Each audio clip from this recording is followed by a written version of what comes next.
Good morning, everybody. My name is Fabian Levy, and I serve as Deputy Mayor for Communications for the City of New York.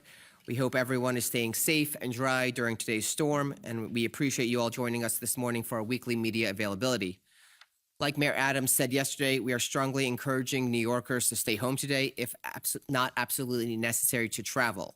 As such, we made today's regularly scheduled weekly media availability virtual. And to ask a question, please utilize the raise hand feature. I want to start today by thanking all of the public servants across our city government who moved quickly and decisively over the past few days to prepare our city for the storm we're experiencing outside right now and keep New Yorkers informed throughout the way. Hundreds of thousands of our city employees have worked around the clock to keep New Yorkers safe and up to date about today's weather. Because of these efforts, New Yorkers have been able to make smart decisions and keep themselves safe.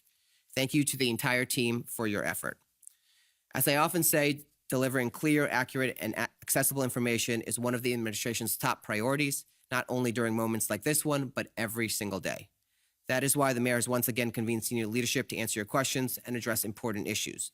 So joining us this morning is Mayor Eric Adams, First Deputy Mayor Sheena Wright, Chief Advisor to the Mayor Ingrid Lewis-Martin, Chief of Staff Camille Joseph Varlick, Deputy Mayor for Operations Mayor Joshi, Deputy Mayor for Housing, Economic Development, and Workforce Maria Torres Springer, Deputy Mayor for Health and Human Services Ann Williams Isom, Deputy Mayor for Strategic Initiatives Anna Almanzar, Chief Counsel Lisa Zornberg, New York City Department of Education Chancellor David Banks, New York City Department of Sanitation Commissioner Jessica Tisch, New York City Emergency Management Commissioner Zach Iskell, and New York City Police Department Chief of Detectives Joseph Kenny. So once again, to ask a question, please utilize the raise hand feature. But first, I'm pleased to turn it over to Mayor Adams. Thanks so much, and thanks to the entire team for helping us plow through this first major storm, snowstorm that we've had this year. I was out in Queens at PS 140, my old public school, and I was just really pleased to see how the Department of Sanitation and the crews were out there plowing and snowing and salting the streets. And I really want to thank New Yorkers. Jessica, I think they heard you. They were not on the street. You know, cars were not out there. People were home, enjoying their families. And I really want to thank New Yorkers for taking it seriously, because we did, and we want to urge New Yorkers to continue to do so. And the men and women of the Department of Sanitation, OEM, and the entire apparatus were all in full display. We do want some to go out, and those who are voting. Today is Election Day in Queens and in the Bronx, and we want to encourage you to go out. Commissioner Iskell and his team have been coordinating with the Board of Elections and the Department of Education and monitoring any possible impacts the storm will have on polling sites. DSNY made sure that the sites were clear so that people get to the polls and exercise their constitutional and democratic right to vote. And rest assured, we will continue to serve the city. Immediately after handling the snow, we're going to deal with any trash removal. Going are the days where we allow trash to sit on our streets for days. After snowstorms, we're going to immediately address that issue. So really, job well done. I want to turn it back over to Deputy Mayor Levy. Thank you, Mayor. And just to be clear for folks at home watching, when the mayor says travel by public transportation. Please do not take your automobile. Next, we want to hear from Commissioner Iskell, get a quick storm update. Commissioner Iskell?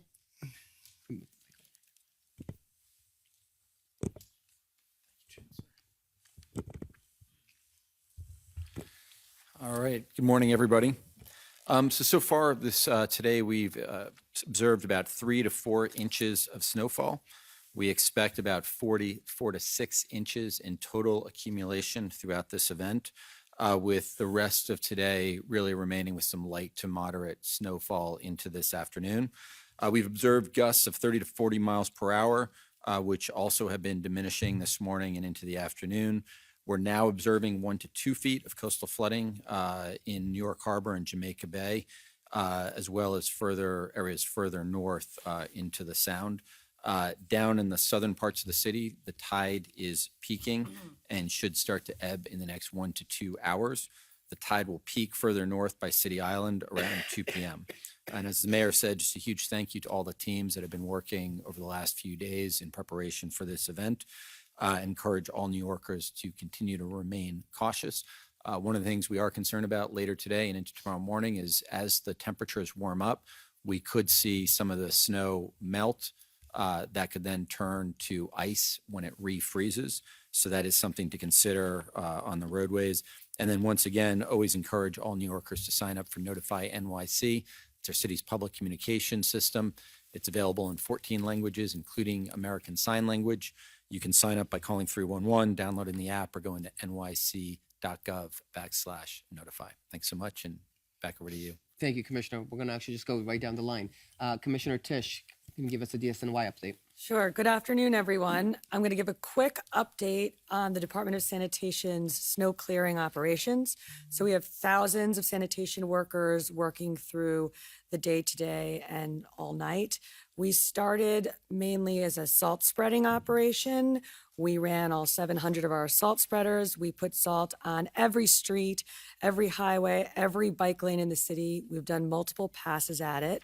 At 8:45 this morning, we hit plowable accumulations, which are 2 inches, first in the Bronx and then quickly in other parts of the city. And at that point, we deployed our fleet of 2,000 sanitation trucks, which double as snowplows. And so they are out there. They've been out there for hours. They will stay out there for hours. They have already completed a full pass of the city, and they're going to keep going.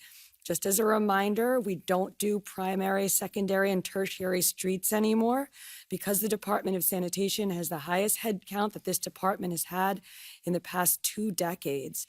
We are able to put every street on a route and deploy every route at the same time, and that is what we have done today.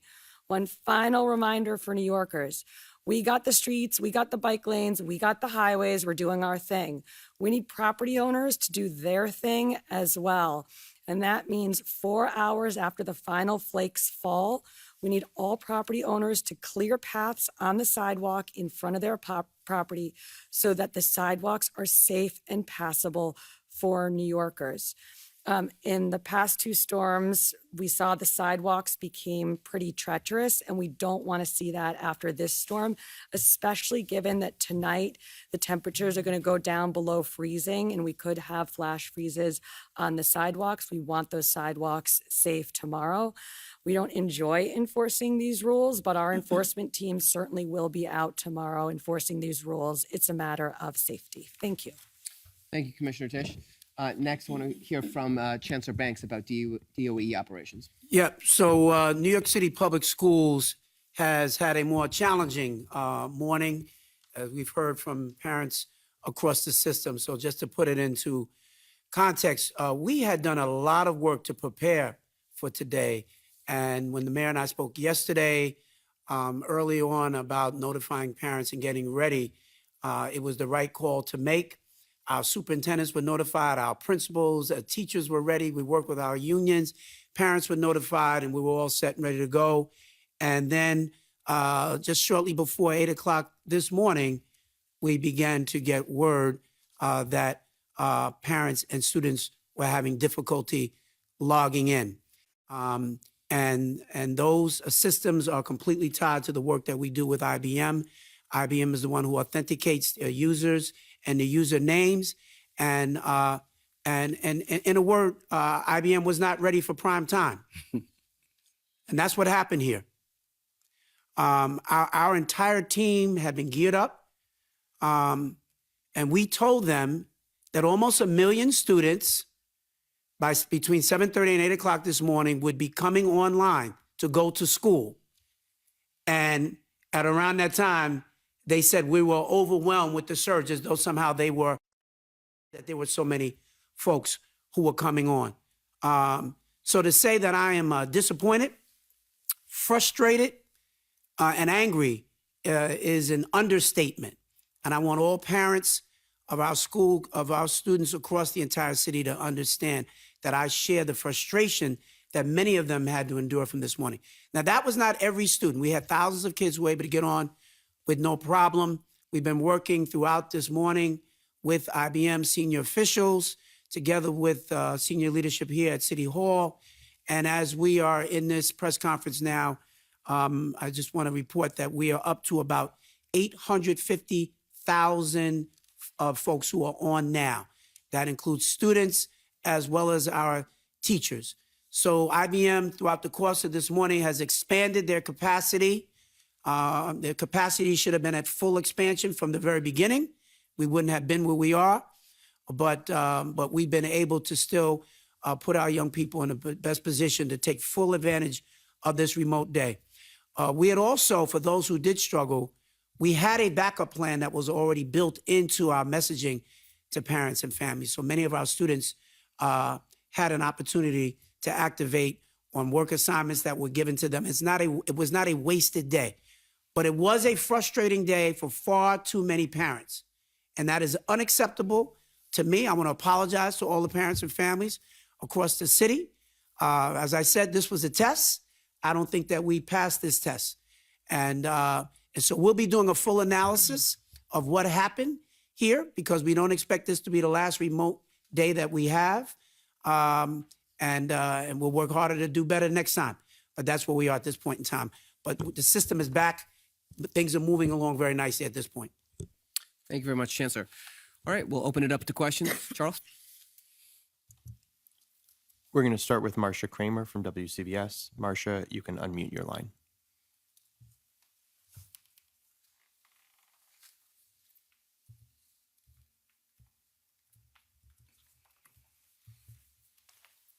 We'll come back to Marcia. We'll go with Juliet Papa from 1010 Wins. Juliet, you can unmute your line.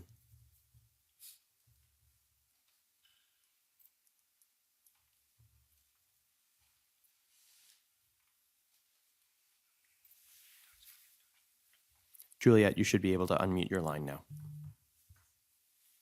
That's exactly how we felt at public schools. Hello, can you hear me? Yes, we can hear you. And folks, just a reminder, Oh, please great. be ready to unmute your line immediately upon being called on. Go ahead, Juliet. Yeah, I was clicking on there. Okay, glad we're connected. Thank you. This is a question for Mr. Mayor and the Chancellor. When you talk about this technical difficulty, has that been identified for the remote learning issue? I mean, was this a lack of an upgrade in the system?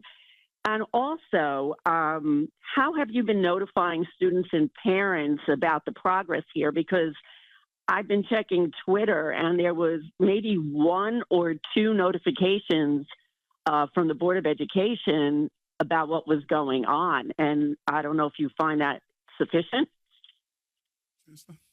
Yeah, so we through our superintendents and their communication with the principals at the schools, have been trying to stay in contact with as many of our students and families as possible at the local level. But we were deeply immersed in working with IBM to figure out and get to the bottom of this. As I said, there will be a deeper analysis once this is all said and done. Our focus was on trying to work with IBM to build the capacity and to make sure that we got everybody online. And so, as I said just a moment ago, we're up to about 850,000 who are on now. So we did have these glitches very early on. Folks are on now. We should be having a very successful afternoon. But when all this is said and done, we'll be able to do the fuller briefing on exactly what happened and why IBM did not have was not ready with its capacity to start the day. And let's keep in mind, the chancellor has put in place communications mechanism on the local school level. So, Twitter is not the primary form of communications for the DOE. We communicate with students and parents throughout the year. He has really put in place a massive form of everything from emails to other ways of communicating with parents. And we're going to continue to do so. And every moment in the New York City Public School is a teaching moment. We should never move away from that. Remote learning is going to be with us for a while. We're going to continue to see the various iterations, and the goal is to get perfection. and there's a journey to get perfection. But IBM, I'm hoping this was a teaching moment for them as well. We expect more from our partners and our vendors to give us the product that we're paying for, and today they did not do that. We'll go back to Marcia Kramer from Channel 2. Marcia, you should be able to unmute your line. So I have a couple of questions about remote learning. Number one, I wonder if you can tell me what things were done to make sure that the 35,000 or so migrant children were able to have computers or iPads that would help them get on, and if they were given any instruction or their parents were given any instruction on how to get onto the system. Secondly, I wonder if any parents had opted out. I know some have. I wondered if you were concerned about power outages that would have prevented students from getting on. And the UFT sent out a thing saying teachers were being threatened with theft of service if they didn't stay on all day. I'm sorry, there's a lot of questions, but I hope you can answer them. Yeah, well, certainly for the migrant students who've come in and their families, folks were provided with the devices that were necessary for today. And so those students are treated just like any of the students who were already here. We don't show a distinction between them. So that's the answer really to that part of it. The concern about power outages, there's always a concern. That's part of the reason why we build in a backup plan in case we don't have the power or in case we run into a situation like we did today. There's still work that students have that they can shift to, where they won't be able to do the synchronous learning with their teacher in real time, but they have other assignments and things that will actually keep them still engaged. It is still a school day for them, and it's still an opportunity to learn. I didn't see the statement from the UFT, so it'll be difficult for me to respond to that about teachers and the theft of service concerns. That's something I'll have to take a look at. Next, we'll go to Joe Anuda from Politico. Joe, you should be able to unmute your line.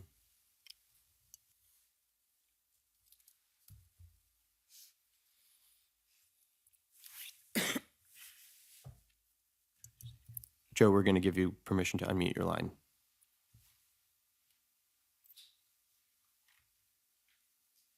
Okay, how's that? Go ahead, Joe. So just a question, echoing some of the others, there's been a lot of frustration from parents today after problems with remote learning. I just had two quick questions. For the chancellor, I think you had mentioned that there had been simulations to sort of prepare for today. So I'm wondering if you could talk us through what those were and why they didn't seem to anticipate what happened this morning. And then for the mayor, I was wondering, you know, yesterday you said if you're a parent and you're not willing to navigate a computer for your child, it's a sad commentary. Do you regret saying that, or do you have a little more sympathy for public school parents this morning? There was a specific question that was raised, and the question was specifically around those who stated they did not want to log on. And our children experience learning loss, and particularly in math. And I believe if one is saying they're not willing to take that extra step, which is overwhelming, as we just stated, over 850,000 did, that is not the energy we should be showing right now. Our children have to catch up. They have to be engaged. And that was the spirit of what I came from, knowing what I know my mother had to go through to get us through on snow days. Yeah, and I would say also we certainly share the frustration. Back in November, late November, maybe early December, we did what we would consider some form of a simulation in trying to be prepared for a day like today. But again, you can't fully simulate a day like this unless you're telling all, close to 1 million kids to just stay home and we're going to practice for a snow day. So what we did was we had all of the students with their devices in school, making sure we were testing everything out, and the kids had a level of familiarity, and they were as ready as we could make them. But that's not quite the same thing as if they were actually home and now trying to log in. And when we did that, everything worked out fine. That's why I'm concerned about what happened here and IBM's response that we didn't realize, over 900,000 kids were going to get on at the same time. Duh, that's what this was for, and that's what we were preparing for. So I share the frustration, but I think our team, our internal team, checked all the boxes of the things that we were supposed to do. But we'll do the postmortem on this and figure out what happened. I think, as the mayor said, it's a teachable moment. It's an opportunity for us to learn. The good news is that as we're speaking here now, the numbers are close to 900,000 families who are on. So it was not a completely wasted day. We got off to a very rough start. We'll figure that out and work to get that better the next time. I got an email from a student earlier today, which was a study in perseverance. I wish I had the name of the school, but this is a young man who said he tried 20 times to get on. And on the 20th time, he was able to get on. And the reason he persevered is because that was the core value that his school has as one of their mantras, that when you're faced with challenge, you don't quit. So you continue to push through. Now, to try 20 times, I think any of us would say that's a big deal for any student to do that. And this young man was in contact with his superintendent and principal, and to say, I stood up for the ideals of my school. That's why I didn't quit until I finally got on. And I think we need to lift that up. And I think that was part of what the question that was raised with the mayor yesterday. Sometimes you're going to face challenges, but you don't quit. And you hang in there, and I know parents are frustrated, but we don't try once or twice and say, the DOE didn't get it right. My kids are heading outside to play in the snow. That's not what the response should be either. And so we work really hard, all sticking together, and together we'll figure it out. We'll get there. And we're close to 900,000 folks who are actually already on. And I just want to emphasize that. I think, Chancellor, what you're saying is so important. What our children learn in school around academics is one thing, but our children are watching us. Perseverance, dedication, reaching roadblocks. These are all part of the core values and development of our children's full personhood. And you hear me all the time quoting what I saw my mother accomplish because watching her core values. And that young man stating that I persevered. These are difficult roads our young people are going through right now. And we want to give them all the tools they need to understand that, life is not going to be crystal stairs. There are challenging moments. Let's push through them. Let's persevere. Let's stay focused, no distraction, and let's grind. Next, we'll go to Ethan Stark-Miller from AM New York. Ethan, you can unmute your line.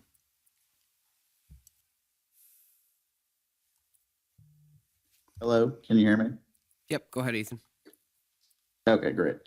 I guess first, two questions. First, on the simulations, was IBM involved in that? Considering you're saying they dropped the ball today, I guess, why were they prepared for this to the best of your knowledge? And then kind of separately for the mayor, yesterday, a couple of state lawmakers introduced a bill that would ban the 30 and 60-day rule. I know you've said this is really important for keeping the shelter census under control. Are you concerned about this bill, and are you going to, lobby to try to stop it from becoming law? Think about this for a moment. I wonder, did the lawmakers who introduced this bill, did they go to Washington and communicate that this should not be happening to our city? This is a national crisis that had been placed in New York. And if we followed that theory, we would have had 177,000 migrants and asylum seekers still in our care, 177,000. And instead of that, we came up with a real plan that allowed people to take the next step on their journey in this country and pursuing the American dream. 60% of those children and families, over 50% of those with children and families are now taking the next step on their journey, over 50%. Over 80% of the single adults are now taking the next step in their journey and pursuing the American dream. No child or family should grow up in a hotel or in a HERC or in any other non-traditional household. We are being not only responsible, we're being humane as we invest in the future of our migrants and asylum seekers. And so a bill that states that we should permanently keep people inside a HERC is just not a responsible way to address this issue. And we want to continue to make sure that we get it right, and that's what we have been doing, get it right. So for State Senator Hoyleman and Assembly Member Cruz to propose this bill, I say to them, this 30 and 60-day humanitarian response to this is what they should look at. And do an analysis.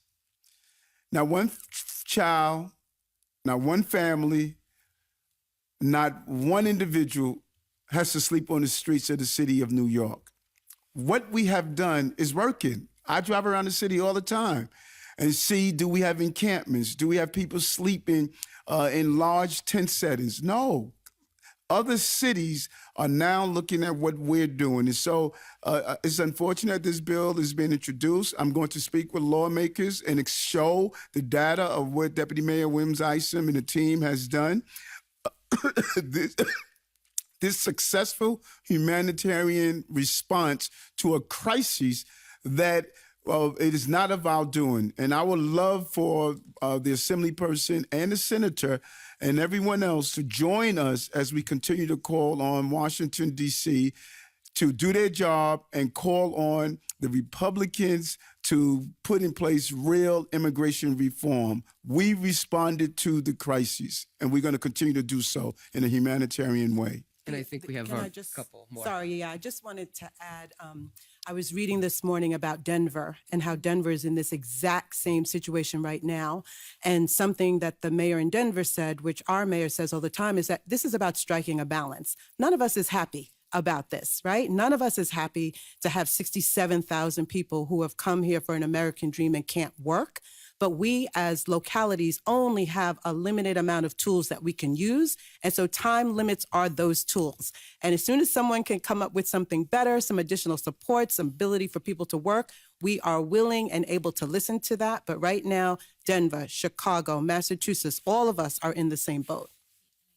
I think I would also add, Diaman, that we are happy to work in partnership with all of our lawmakers, and we have extended that opportunity repeatedly. We have regular calls with elected officials, and if there were any concerns or questions or any interest in understanding what the impact of this legislation would be, we would have been willing to have that conversation.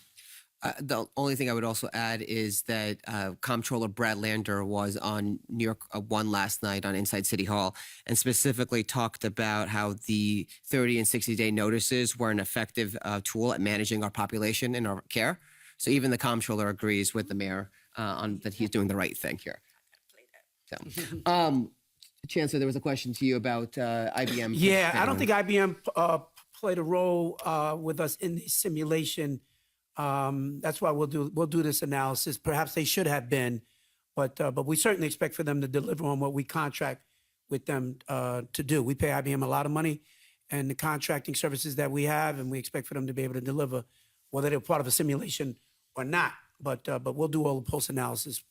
But I do think it's very important to say to parents as well, to just thanking the parents, and the numbers are continuing to grow as we're sitting here. Well over 925,000 families that are on. So folks are in and active and engaged as we speak. Next, we'll go to Kimberly Richardson from WABC. Kimberly, you can unmute your line. Hello. Can you guys hear me? Yes. Okay. So that's interesting, Chancellor. You just said that IBM wasn't involved in those simulations in December. Why not? If they were going to be the ones that ultimately, when it was a real situation like today, they would be the ones that would have to deal with this. And looking ahead, is it a case of once a month? I think if you were watching Channel 7 at 5 yesterday, I suggested once a month, do a drill, have this so that there's muscle memory, both the technology, but also parents and students, so that when they do have to do it, they're up to speed. Well, I certainly appreciate the suggestion, And there are a number of suggestions that have been made, and there's a number of things that we will have to do. The ultimate way, if you want to be fully prepared, is to have everybody stay home and do this, because that's what remote learning actually looks like. And I'm sure that parents would not be pleased if we had everybody stay home while we were doing drills. It's part of the reason why we tried to do it while we were actually in school, test it out as much as we possibly could. But we're going to look at all of it and try to figure out how we have our readiness level even higher the next time around. But certainly appreciate the comment. Next, we'll go to Jeff Mays from the New York Times. Jeff, you can unmute your line.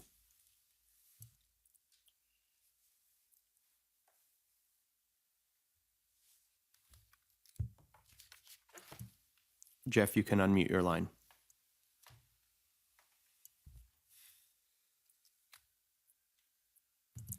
We'll go to Katie Honan from the city. Katie, you can unmute your line. Morning.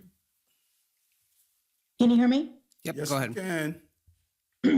Hi, good afternoon. I wanted to ask, I guess it's a couple questions rolled into one. The first for Chancellor Banks, I know I had heard from some teachers earlier today that they could not take attendance. I guess maybe I already know the answer because you said there's more than 900,000 people logged on, but has that specific attendance tool been adjusted? And I guess my second question is, you've been very critical of IBM. Would you look at perhaps pulling this contract, going with another operator, because this will be part of the school's life going forward? And then thirdly, I know months ago when we had that rainstorm and all the schools flooded and you got a lot of criticism for not closing schools, you said you were going to do a audit or analysis. Have you completed that analysis or audit, and did that or the findings from that kind of play a role in the decision to make today remote for students? Well, I think working backwards, the decision around doing this ultimately is made collaboratively together with the mayor, who is ultimately the one who makes the decision. I called the mayor early on to say my strong suggestion was that we close the schools, given what the projections were, which at that time were anywhere from 5 to 8 inches of snow, and perhaps even more. And so we've done a lot of analysis around, what it would take for us to close the schools. Closing the schools affects everything in New York City. And so that is not a decision that is left to me singularly to do. And so we work on that collaboratively. There were a couple other questions. Did we get the other questions, Fabian? IBM changing vendors. Changing vendors. Yeah, all of this will be done. All of this will be done as part of our analysis going forward. So we don't have any definitive answers on that right now. But I will tell you, I was extremely angry to hear this morning that they were not ready. And that was unacceptable to me, completely unacceptable. And it remains unacceptable, even though we're in a much better place right now. So there's a lot of work that we have to do in figuring out what we'll do going forward. And I think the last question was Attendance tool. Yeah. So, attendance is still being taken all throughout the system. We never offer up attendance figures until much later in the day. Around 3:30 is when we generally have a solid sense of where we are. And that might even be a little bit more delayed given the delay that we had in even getting folks on. But as soon as we have those numbers, but the preliminary data that we have suggests that our numbers are not off from what a normal day would be. We'll go back to Jeff Mays from the New York Times. Jeff, you can unmute your line.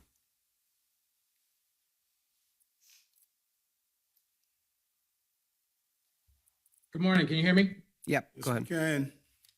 Thank you. For the Chancellor, I have a question for the Chancellor, one for the Mayor. I want to ask the Chancellor if there were communications beyond social media, beyond Twitter and Facebook. We heard from some parents that they were confused and a little concerned, and they felt they weren't getting the communication they needed. So I'm wondering if you could talk a bit about what other communication methods you used to reach parents this morning. And then for the Mayor, the City Council has authorized legal action on the FEPS voucher and the veto that you issued that they overrode. I'm wondering if you've given any thoughts or had any communications with the council on ways to sort of adjust that effort. The argument from the council is that the voucher program will actually help issues like the migrant influx and move people into permanent housing more quickly. So I'm wondering if you could give an update on that at all. Yeah, thank you, Jeff. The issue we're having is an inventory problem. We are at a historic housing shortage with over 10,000 households with vouchers. Think about that for a moment. 10,000 households have vouchers, and they're in the shelter system, unable to find a home.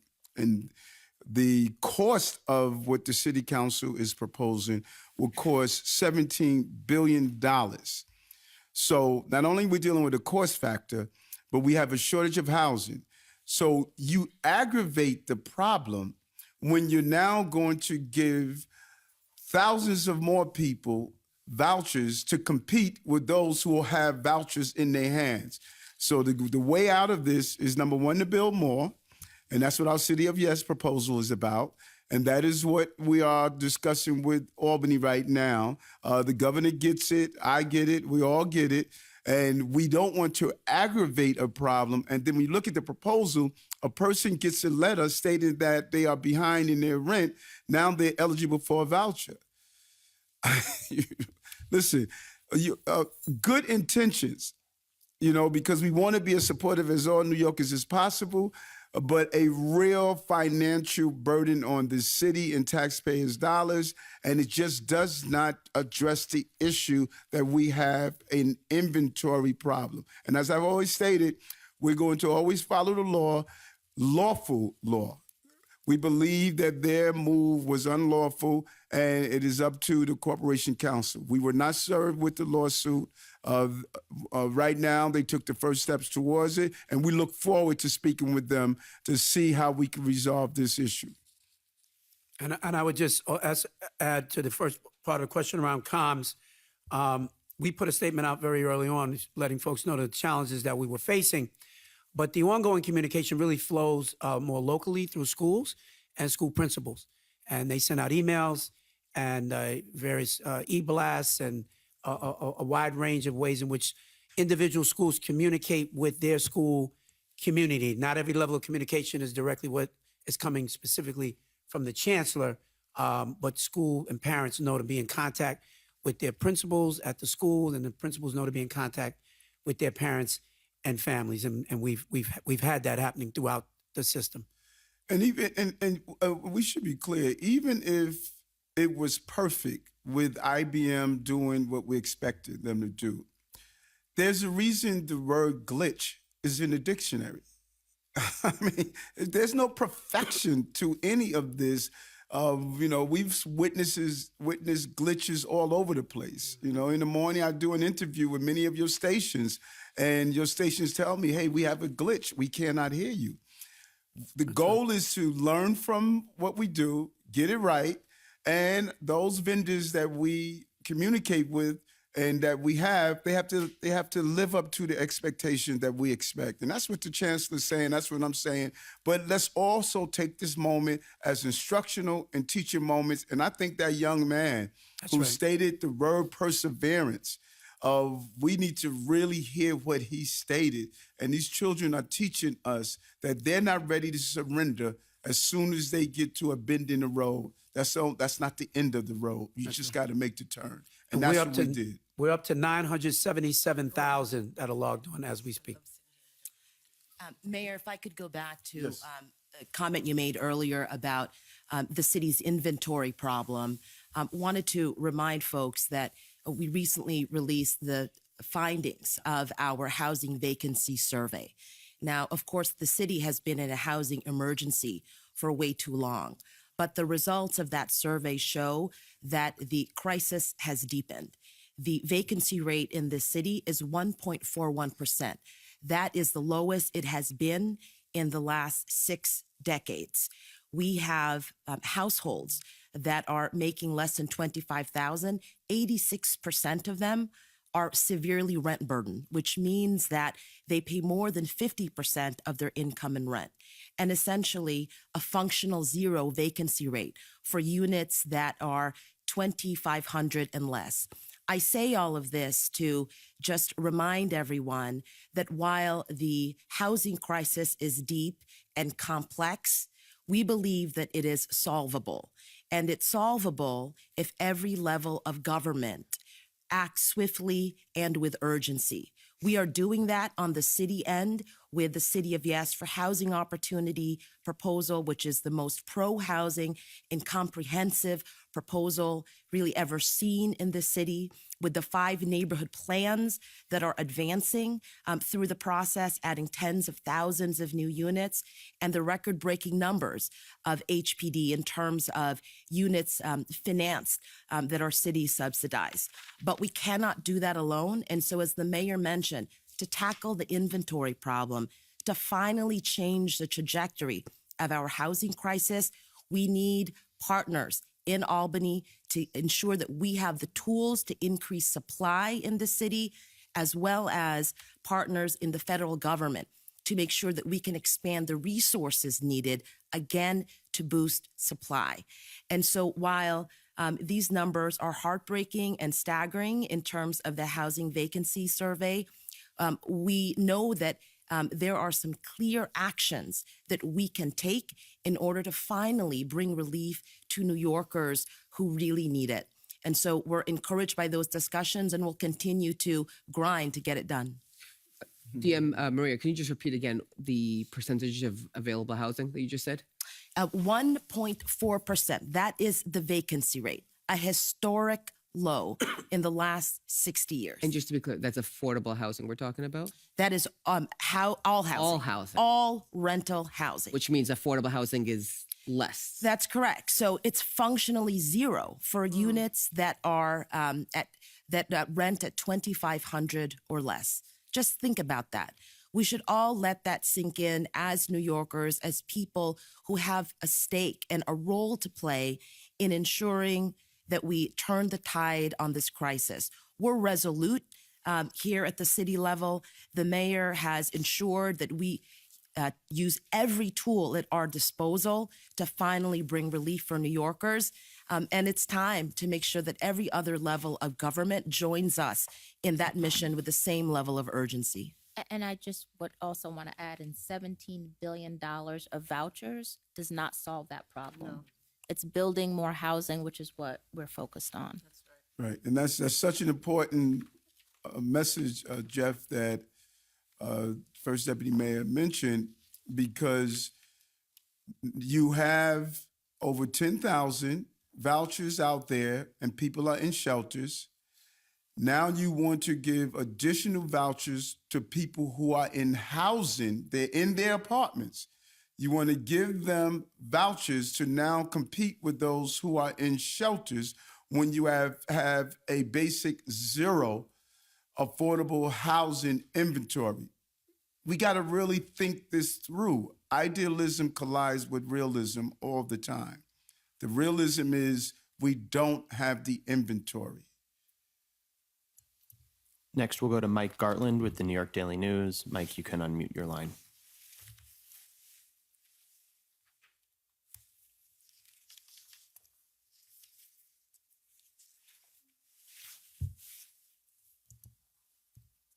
Mike, you're unmuted. We should be able to hear you. Yeah, go ahead.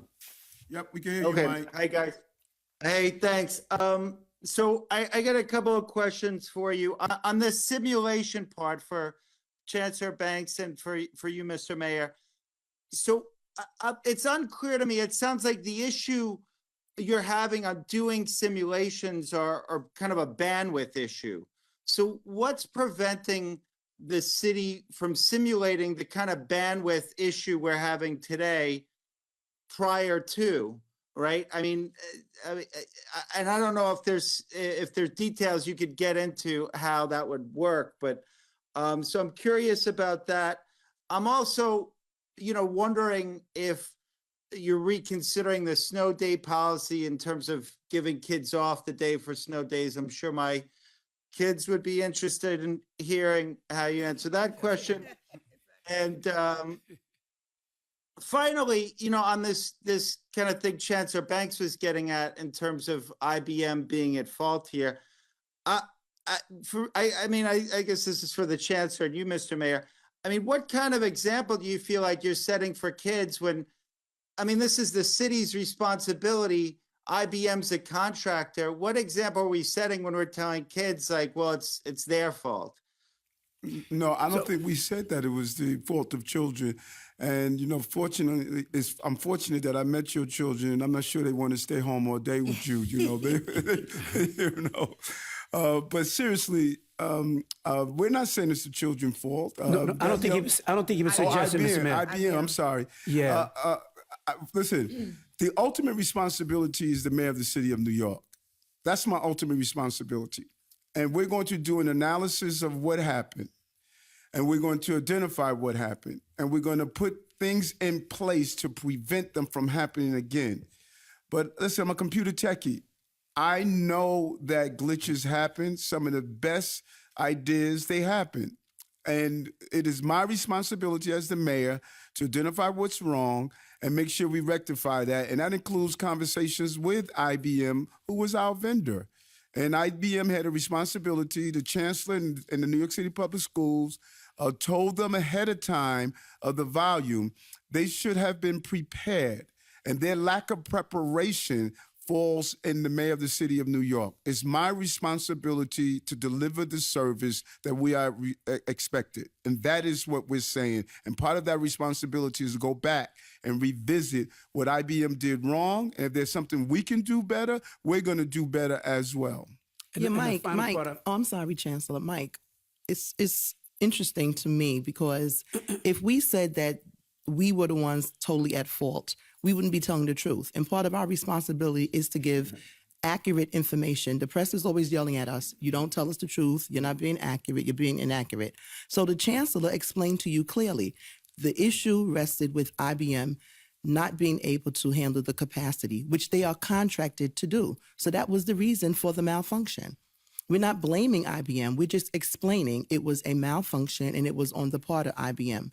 He also explained that he and his team, to their credit, went through lengths to try to prepare the students as best they could. But hindsight is a perfect science. We realize now that perhaps maybe he'll do a weekend drill and he can get parents to opt in to doing a weekend drill on a Saturday. And he can let IBM know this Saturday for the next hour or so, all of our students will sign on so that they can learn.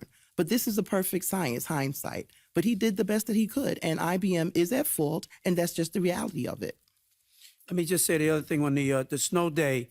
A lot of reporters asked about the snow day. The reality is that in years past, we had a number of extra days that we could kind of have, we could kind of play around with and use the snow days if it was necessary. We are, by state law, mandated to have at least 180 days of school in order for us to be in compliance and not be subjected to major fines. So we have to get 180 days. Over the last several years, we've added a number of other days to the school calendar. Diwali, great example. Lunar New Year, great example. We have a number of these that have been added over the last decade that have been added to the school calendar, which are great because we are celebrating the diversity of our city. But what has also happened is we have subsequently reduced the amount of available flexible days, if you will. Days that if, in fact, it was a snow day, you could just have a snow day and everybody could just go outside and have fun. If we were to do that now, we would subject ourselves to not meeting the requisite number of days that we must meet for state law. And that's what we have to be extremely careful with. That's one of the benefits of having the remote day. This is not a day off. It's a remote day. It's a different day of learning. It's still happening. We just had some challenges with it today, but we can't just tell everybody take the day off. Chancellor, so just to clarify, you're saying by law this had to be a remote day and not a snow day? Absolutely. Great. Next, we'll go to Abu Tayer from Time TV. Abu, you can unmute your line.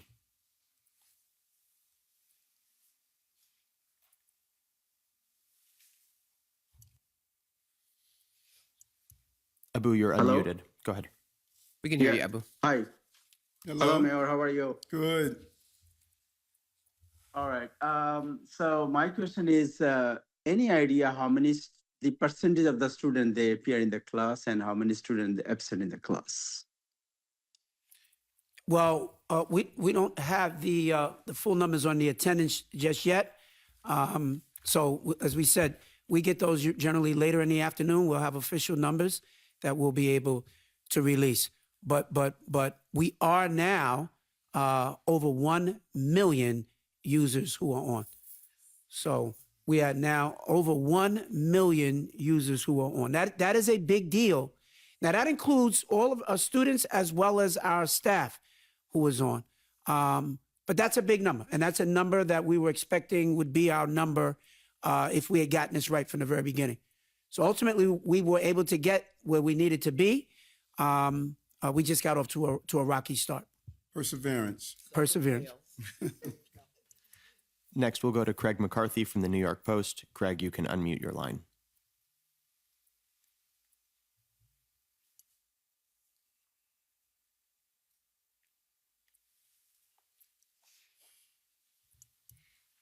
Go ahead, Good Craig. afternoon. Yep, go ahead.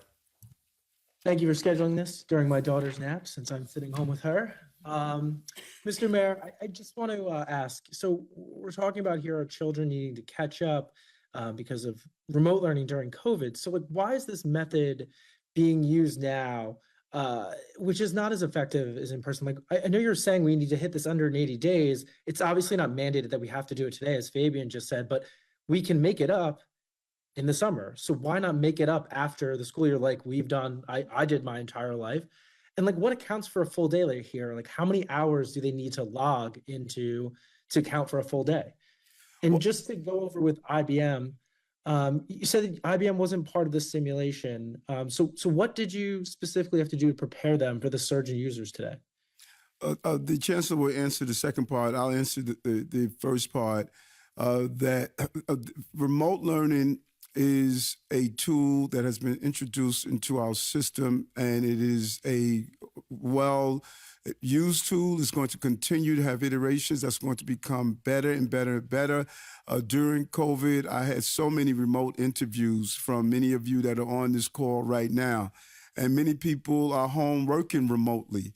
And so if it's good for us to do our everyday business, it's also good to help educate our children. And then the chancellor had also lesson plans, had lesson materials that would also assist those students. And so remote learning is here to stay. It is not going away. It's here to stay. And some students actually achieve well on it.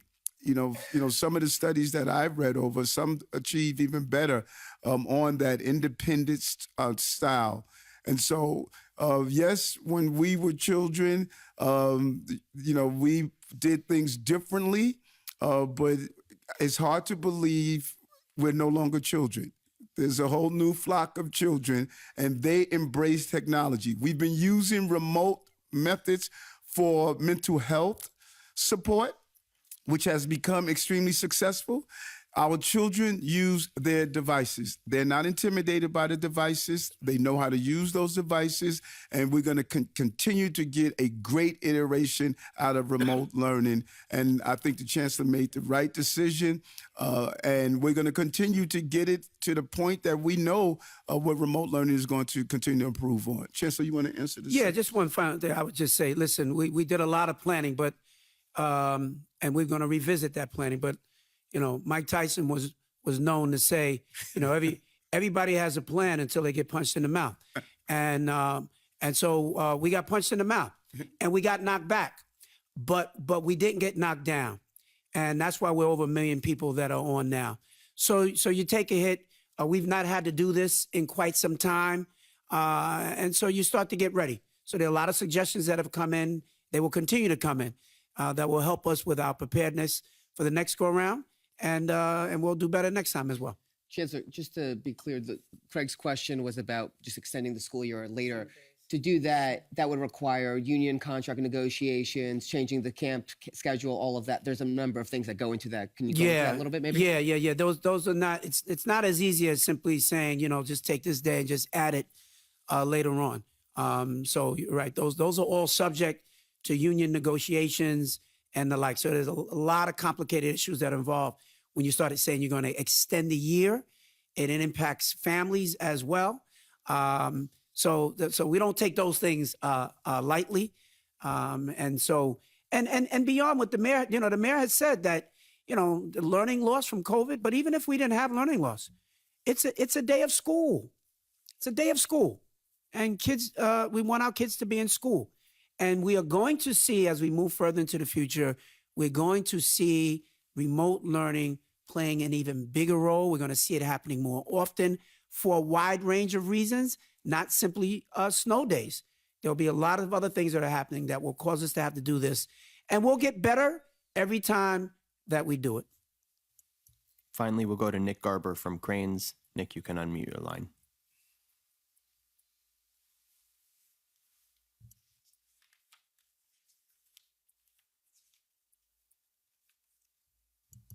Can you hear me? Yep, Yes. go ahead.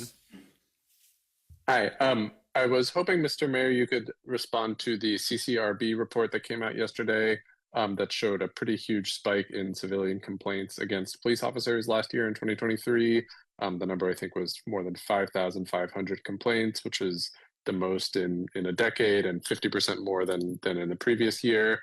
Are you concerned about this trend? Do you think it has anything to do with the increases in stop and frisks that some of the street teams have been doing, according to the federal monitor? And is there any kind of conversation you're going to have with the police commissioner about this increase in complaints?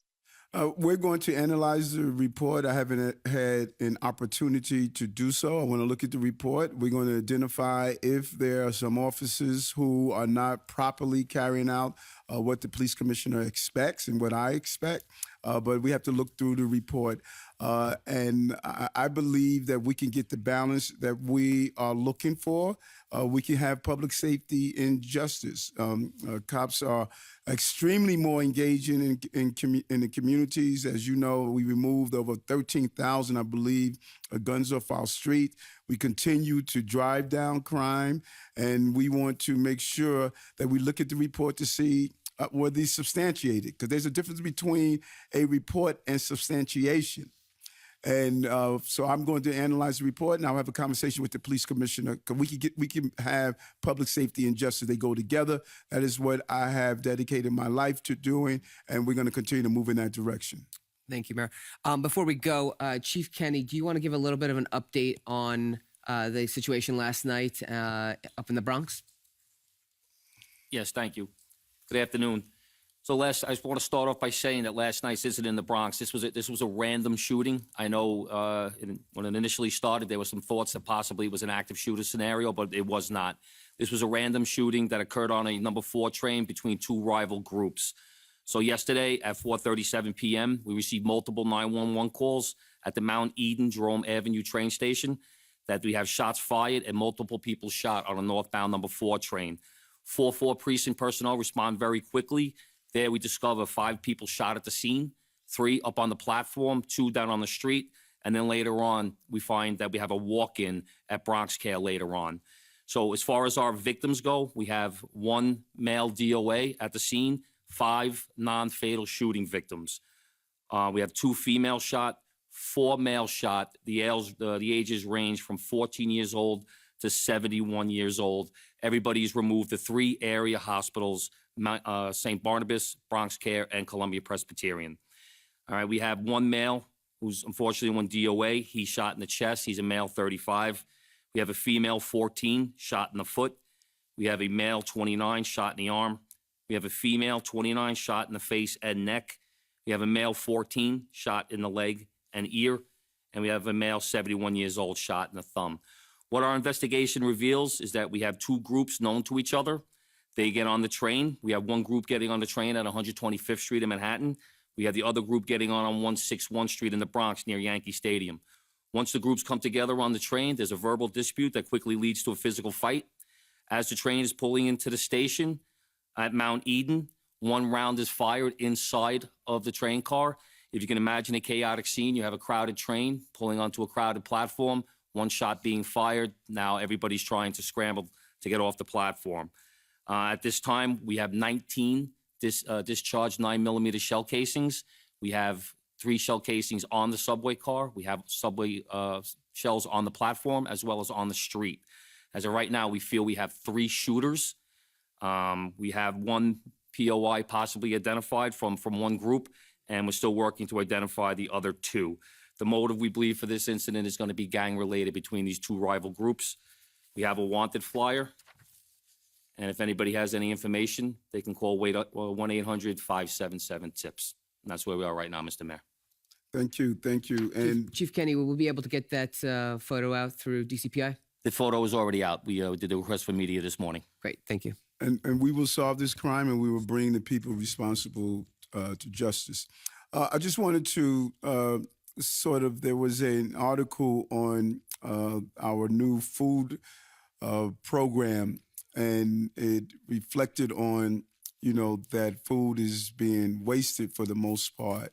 If you were to look at, there's a couple of things I wanted to note about the article. Go back to the previous screen. If you were to look, you would see that those are fruits and vegetables and grains.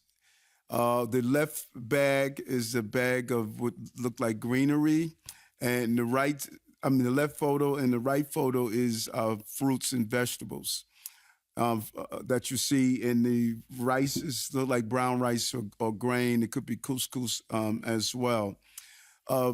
Number one, our meal participation is actually up 9%. And all students have multiple options every day so they can choose what they want to eat. And much of the food students don't eat, because we have a holistic approach of what the chancellor is doing, it goes into composting. Even the trays and the utensils is part of our, the culinary is part of our composting program. And so this is not trash, it's composting. We rather it goes into the bodies of our children, but we're not wasting anything, as we have a holistic approach of dealing with improving our environments as well. And the chancellor has done some amazing stuff, like the cafeterias are participating in programs like shared tables or food donation programs for any food that we can share with our neighbors. But we have been clear, this is not a vegan initiative. This is a healthy initiative. Our children are dealing with real health care crises in the city, and we are being extremely bold and forward-thinking that we're not going to dictate to parents what they feed their children at home. But taxpayers' dollars can't feed health care crises. I've never heard a doctor say, make sure your child or an adult get their daily dose of pizza and chicken McNuggets. That's not what they say. If you go to the next screen, here's the food plate. Fruits and vegetables, 50% of the meal. Grains, 75% of the meal. That's what that picture showed. We are in alignment with the recommendations that are being made, how to turn around some of these healthcare crises that we are facing. Dr. Fassan put a major initiative in place of how do we improve the life expectancy rates and how do we improve the health of our children. Go to the next slide. Diet and academic performance. This is what the chancellor is focusing on. He talks about the entire child and not just a one-dimensional approach. And the full focus of what the chancellor is doing around meditation, breathing, eating, academics, good food and good nutrition. Schools are in a unique position to provide students with opportunities to learn about and practice healthy eating behaviors. If they don't get it from schools, many of these students never get healthy eating habits. Eating a healthy breakfast is associated with improved cognitive function, especially memory, reduced absenteeism, and improved mood. This is the CDC. And adequate hydration may also improve cognitive function as well. A child stopped me in the school the other day. We were talking about making sure you get in your 8 glasses of water. He says, all I drink is soda. I don't even drink water. We can't stay on this path And the bold initiatives we're doing is to say we are going to make sure our children get a healthy start, not only mentally, but physically and emotionally. That is what this chancellor has done. And the plate that I showed when I said 75%, that is the fruits, the vegetables and grains, the combined is 75% of what our children should get. And that is what we saw in that bag. That bag should go into the bodies of the children, but if it doesn't, it's going into our overall plan of composting, a holistic approach. And so I know people like to say, let's let our children eat whatever they want. That is what they do at home. In schools, in hospitals, in ACS, all of these places that we feed people, we have an obligation not to feed the healthcare crises. And it's a bold initiative, and hats off to the chancellor and our Office of School Foods and our entire team of willing to take this huge step forward and creating healthy environments for our children. I just wanted to share that. Thank you. Thank you all for joining us today. Be safe today.